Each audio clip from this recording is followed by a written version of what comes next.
Welcome back to my channel and happy Friday. I hope you had a lovely week. Mine was a bit busy, but here I am again with another YouTube video and let's talk a bit about it. This week I decided to go for a Draw This Again challenge, and I've thought about this for quite some time because I had this piece laying around the other day. I saw it, I took a photo of it. It was probably a few months ago, and I took a photo of it thinking, wow, this will be a cool piece to rethink and redraw, because I do like the concept. So this was a piece I did for a contest. It was a Dinatomic contest. He's quite famous. If you don't know him, you should check him out. I will link him if I remember. He did a contest where you had to combine moth, skull and flowers, and I did a couple of entries. I think one of them was purely realism, and that one I still like because I'm not much into hyper-realism anymore, but I do like how it came out. For someone that was been drawing for a year or so, it was pretty good. But this one I did from imagination and without references. And the big mistake here was, why didn't you use a reference? I mean, you don't know how to draw faces, you don't know how to draw bodies, so use a reference and you will be better. But no, I didn't. And I was very used to copy an image inch per inch, like the values and everything, because I was doing kind of realism in that moment, which was good because it gave me a base later. And for this moment, it was like, you don't know how to draw. Don't do it. But looking back now, that's my feelings. But in the moment, I was very proud of the concept and everything. And my concept was, this was kind of a mermaid, but in like a mythology mermaid. One of them that was the one that attracted man to kill him or to make him drown, things like that. So the moth was reflecting her soul, and you could see a skull back there in the eyes bit and the nose bit, and that would symbolize death that she causes. So I really like that concept though, and yeah, I added flowers to the hair to do something, but yeah, the concept I really like, and I like the moth as a kind of a mask, but I didn't really do it very well.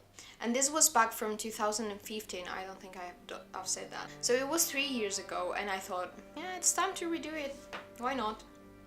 So I did change a bit the pose, because I actually worked on a very weird pose in that moment. I mean, she was looking up, and it's kind of a weird angle to do if you're not used to draw.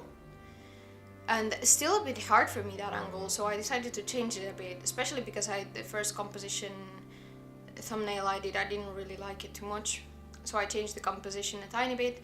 Another thing I did back then was hiding the hands, because I didn't know how to draw them, so I kept that with one hand here, kind of for the sake of making it similar. And the other one I made that it was seen through, but then I ink over it.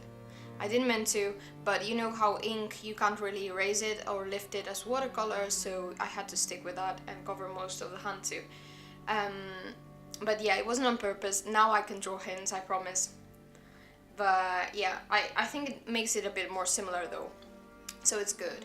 And this piece was a bit experimental. I was trying a few things. I tried markers over watercolors and things like that, and it was quite fun to actually create something like that. I used ink for the hair with a few washes, and then an inking pen and things like that, and it was fun. I actually can see a lot of progress, obviously, because there's been 3 years and now I can draw from memory.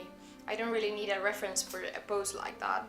Probably I do need a reference for a pose looking up though.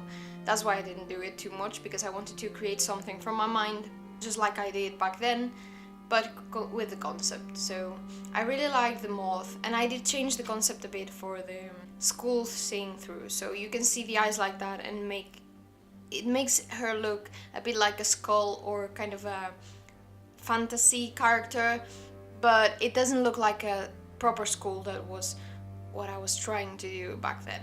So I like this beat a bit more, because that one was a bit creepy for my taste. I think it made it a bit creepy in a bad way, because you can make it creepy cute, I guess, but that was kind of creepy, and that's all, like not cute at all there.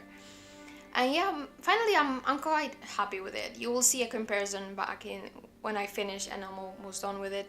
I hope you like it. Tell me, what do you think? Which one do you like more? Which concept do you like more? Do you think I did it well, or do you think I could do better? Because probably I could do better though, but I wanted to experiment a lot in this piece. I don't know. I just left it for experimenting because that's what drawings are for. So yeah, let me know what you think. I hope to see you again next week. I'll be doing some digital sketches, I think. So thank you so much for watching. I really appreciate you, and give it a like if you enjoy it, please. It will help me a lot, and I'll see you next week. Bye!